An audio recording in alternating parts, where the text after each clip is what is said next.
성도님들, 느헤미야서 저희가 한번 대회 때 한번 이미 전반부를 한번 짚고 난 적이 있죠. 그래서 최대한 이제 대회 때 했던 내용을 좀 피해서 한번 해보려 합니다. 성도님들, 느헤미야 1장에는요 모세나 이사야처럼 극적인 부르심이 없었던 느헤미야가 어떻게 하나님의 역사에 참여할 수 있게 되었고 어떻게 하나님의 부르심을 받았는지 간접적으로나마 볼 수 있는 것이 있습니다. 그런데요, 느헤미야가 21세기 들어와서 많은 리더십 연구가들에게 각광받는 이유가 바로 이것 때문입니다. 그게 뭐냐? 바로 공감 능력입니다. 공감하는 능력.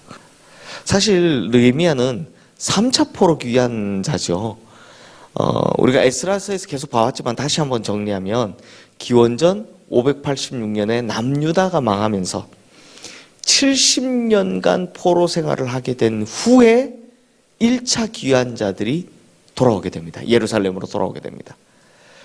이들은 어떤 일을 했습니까? 스룹바벨과 예수아를 중심으로 갖은 고난과 어려움을 겪으면서도 결국 시간이 오래 걸리긴 했지만 예루살렘 성전을 재건해냈습니다.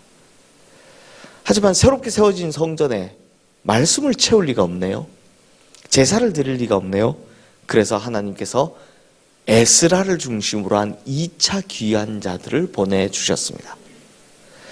그리고 기원전 445년, 이번에는 아직도 여전히 불타고 있는, 무너진 채로 있던 예루살렘 성벽과 성문을 재건하기 위해 이런 사명을 가지고 바로 느헤미야가 3차 귀환하게 되는 겁니다. 성벽과 성벽과 성문을 재건한다라는 건 이제 이 나라의 주권을 가지겠다, 이런 뜻이죠. 그리고 느헤미야 1장은 이 느헤미야가 이 일을 시작하게 되는 계기를 보여주는데요.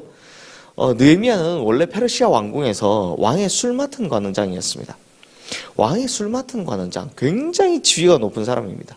그냥 뭐 왕하고 술 마시는 사람 아니야? 그게 아니라요, 왕이 자기가 잠들었을 때든 취했을 때든 어떻게든 자기 목숨을 맡길 만큼 절대적 신임을 하는 사람이었고, 거의 왕과 함께 하루 종일 모든 자리에 함께 있는 사람이었습니다. 이게 말이 쉽죠, 성도님들. 왕의 술 맡은 관원장이 되었구나. 그래, 신뢰받는 사람이구나. 쉽지. 사실 포로로 끌려간 민족의 후손이잖아요. 그 포로로 끌려간 민족의 후손이란 말은 사실상 적국의 민족의 후손이라는 겁니다. 그런데 이 왕의 신임을 받는 이 자리에 오르기까지 그게 쉬웠겠습니까? 그게 쉬운 일이 아니었는데 근데 간단히 한 줄로만 써 있는 겁니다. 그런데 어느 날 그의 형제인 하나니와 두어 사람이 이제 유다 땅 예루살렘에서 느헤미야를 찾아왔습니다. 그래서 그들이 전한 소식이 뭐냐? 2절 3절 말씀 우리 함께 읽어보겠습니다.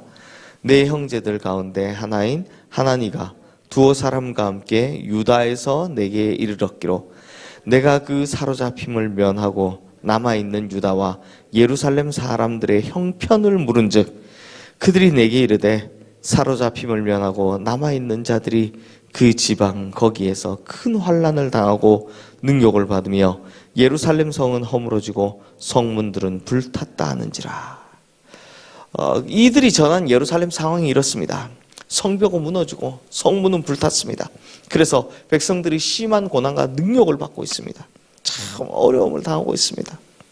근데 사실 성도님들 생각해 보십시오. 이렇게 된 이게 뭐 한두 해가 아니잖아요. 사실은 이미 나라고 망하고 난 후에 지금이 거의 140년 가까이가 지난 시간입니다.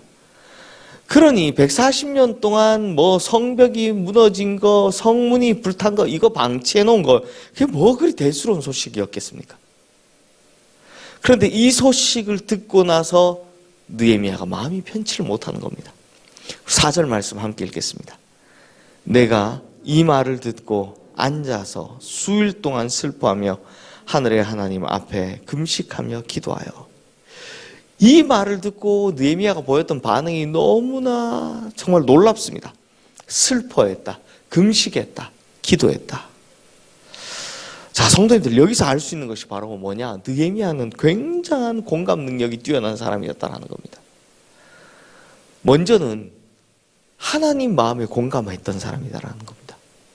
누구의? 하나님의 마음에 공감할 줄 아는 사람이었다라는 거죠. 하나님께서 자기 백성들이 지금 이렇게 된 걸 보고 얼마나 슬퍼하실까. 이 느헤미야의 뒤에 기도해 보면 나오죠. 그 하나님의 슬픈 마음을 대변합니다. 하나님의 마음에 공감할 줄 알았다는 겁니다. 그리고 그 다음 또 하나. 사실 느헤미야처럼 편하고 높은 위치에 있으면 저 멀리 그것도 잘 알지도 못하는 사람들의 이야기를, 고통받는 이야기를 들으면 그거 공감하기가 쉽지 않습니다. 지금 자기는 잘 나가잖아요. 그런데 저기 멀리 떨어져 있는 그냥 자기 백성들이라고 하는 사람들의 그 고통받는 이야기를 들으면 이게 안타깝지만 전부 다 그들의 마음을 공감하기가 어렵습니다. 근데 느헤미야는요, 사실상 자기 민족이라는 걸 제외하고 하나도 자기하고 연관없는 사람들이잖아요. 그런데 이 예루살렘에 있는 동족들의 고통에 공감했다라는 겁니다. 성도님들, 사실 느헤미야가 이때 이런 반응을 보일 수 있었던 건요, 느헤미야가 그 깊은 마음 속에서부터 늘 고국을 향한 마음이 있었기 때문입니다. 즉 자기 고국을 향해, 자기 민족을 향해 늘 기도하고 있었다는 겁니다.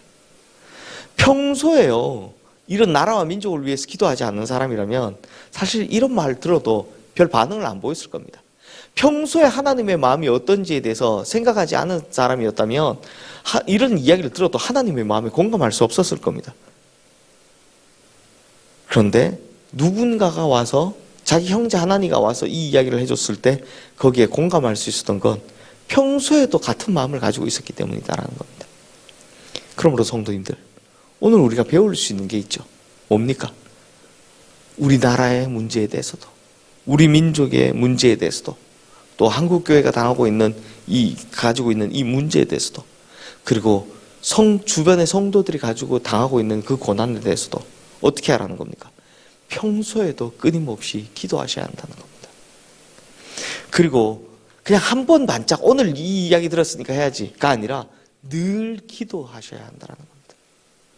사랑하는 성도님들, 이런 공감 능력이, 하나님의 마음을 공감하고 또 주변에 그 잘 모르는 사람이지만 그들의 마음을 공감하는 능력이 느헤미야의 그 위대한 사역의 첫 번째 시작이었다는 걸 우리 성도님들 꼭 기억하시길 바랍니다.